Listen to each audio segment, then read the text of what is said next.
Salut, bienvenue sur ma page. Aujourd'hui, je vais faire une vidéo pour montrer le calcul d'une somme. Comme vous le voyez, c'est la somme affichée là.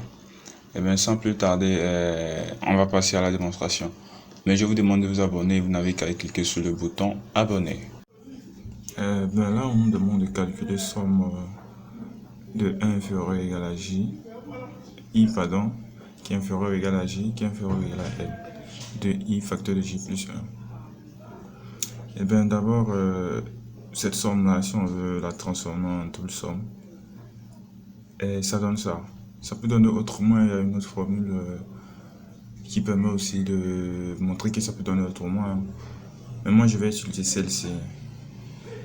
Et donc ça fait cette somme-là, j va participer, par exemple, ici, si j part de 1 à n, i va partir de 1 à j.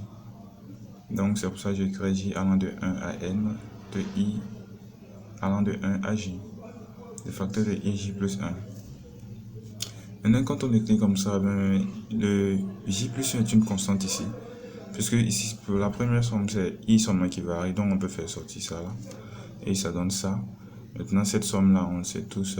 Et bien, si vous ne savez pas aussi, ben, il y a une vidéo sur ça, vous pouvez regarder aussi. Cette somme-là, ça donne ça. Ça fait le nombre de termes. Facteur de premier terme plus dernier terme divisé par 2.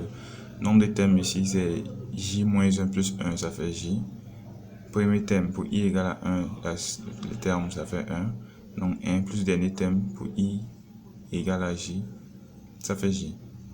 Plus j divisé par 2. Et donc si on remplace cette somme-là par sa valeur, et bien ça va faire ça. Donc voici le j, voici le 1 plus j divisé par 2, avec derrière j plus 1 qui est toujours là. Et maintenant là, on va faire sortir le 1 demi. Mais c'est plus une constante, hein. Ça ne varie pas, donc c'est comme si on le mettait en facteur. Et puis on développe cette somme là. On voit que c'est ça c'est j plus 1 au carré, hein, donc on utilise le produit remarquable. Ce que ça donne, j carré plus 2, j plus 1. Et après on développe avec le j qui est en facteur, ça donne j au cube de j carré plus j. Et bien là on va séparer. Somme d'une somme égale la somme de chaque somme. Et c'est ce qu'on a fait ici. Donc ça fait somme de j cube, 2 fois somme de j carré. Le 2 aussi c'est une constante, donc ça peut sortir. On a juste mis un facteur. Somme aussi de j. Somme de j cube, ça fait n carré. Somme de j cube, j variant de 1 à n. Il faut bien savoir ça. Ça fait n carré, n plus 1 le tout au carré sur 4.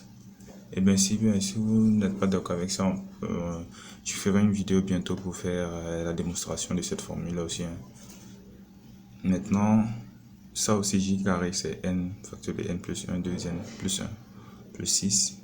Et bien ça on l'a déjà vu, ça fait nombre de termes facteur de n plus 1 sur 2. Et bien là je fais rentrer le 1 demi. Donc ici ça fait 1 huitième. Ici il y avait un 2, donc ça se simplifie, c'est le 6 qui reste toujours. Ici 2 là, le 2 vient, ça fait 4. Et après, il y a n plus 1 dans chaque terme, donc je mets n plus 1 en facteur. Et ça me donne ça. Et donc, ça fait n plus 1. n carré, n plus 1 sur 8. Et bien, vous voyez, tout est vérifié. n plus 1 toujours en facteur. Et je sais de rendre au même dénominateur. Donc, ici, je dois multiplier par 3 pour avoir 24. Ici, par 4 pour avoir 24. Ici, par 6 pour avoir 24. Donc, voici le 3.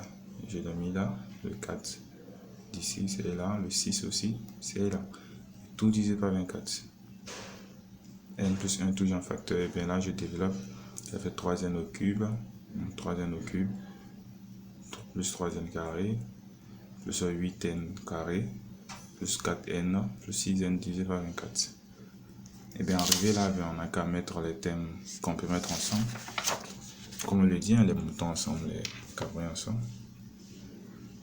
Et ce qu'on a fait, voici ça, ça fait un 3n cube plus 11n carré plus 10n. Ben à n partout, je peux mettre n en facteur encore, donc ça fait n facteur de n plus 1.